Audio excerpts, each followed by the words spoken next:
She personally killed her own parents. Yet she perfectly illustrated the pinnacle of murder. She intentionally let the police know all the truth, but no evidence could pin her down. Even London's top detective was stumped by this case. Eventually, they had to abandon the idea of bringing her to justice. In fact, the crime scene was quite simple. Alice's parents were both shot dead, but the pet dog was shot multiple times in the head. Apart from this odd detail, there were no signs of the scene being staged. Thus, Detective Luther suspected someone close to the family. Little did he know, Alice wasn't interested in deception.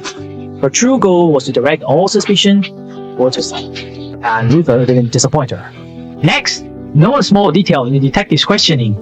You may find yourself copying it without even realizing, because yawning is not only contagious, but it's also a psychological trigger. Psychologists call it the Mannheim effect. However, Alice, despite her parents' recent deaths, showed no reaction even though she was exhausted.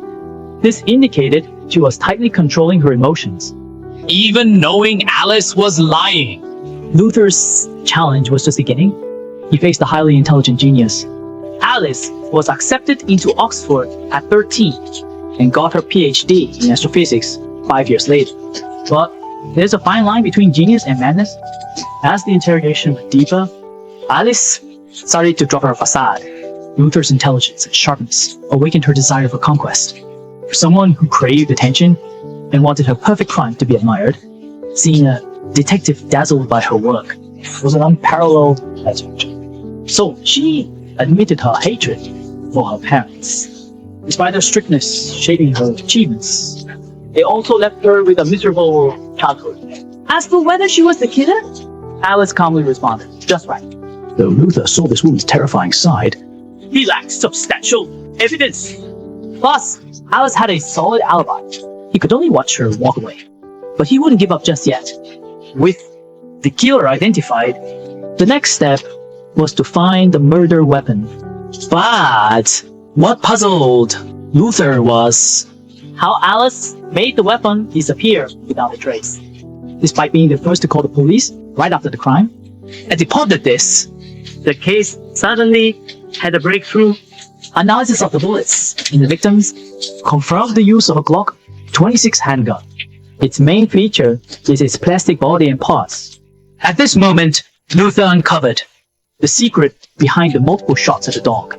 Alice shot her parents once each, but shot the dog 4 times in the head to create a large enough hole to hide the disassembled gun inside the dog's body. The plastic would slowly melt in fire, and Alice cleverly used the police's cremation of dogs to destroy the murder weapon. Luther's deduction was approved by his superiors, but only a few parts were left in the dog's ashes, and those ashes were now with Alice. Even if he found the gun part, proving she used the handgun was still a tricky problem. As Luther fretted over this, Alice silently began her move against him. She dug deep into Luther's personal details online, and soon found his weaknesses. The next day, she kidnapped Luther's wife, threatening her to make him drop the case or face dire consequences. In truth, Alice was seeking thrill, curious to see the detective's reaction. Little did she know, her move hit Luther's bottom line. Not one to follow the rules strictly, Luther sneaked into Alice's house and opened the dog's urn. As expected, metal parts were still inside. Thinking he would leave quietly, Luther suddenly spoke to Alice, who hadn't noticed him. Alice, unfazed by this, calmly chose a knife and then pressed it against Luther's stomach. Facing the knife's threat, Luther threw the urn, knowing full well the pieces couldn't prove Alice's guilt. They were useless after being burned. He did this to show Alice that her game was up and to warn her not to fight. Alice's response was shock. Facing this mad woman for his wife's safety, Luther threw away the gun parts, signaling his surrender. Unexpectedly, the woman who troubled him so much would later become his strongest ally.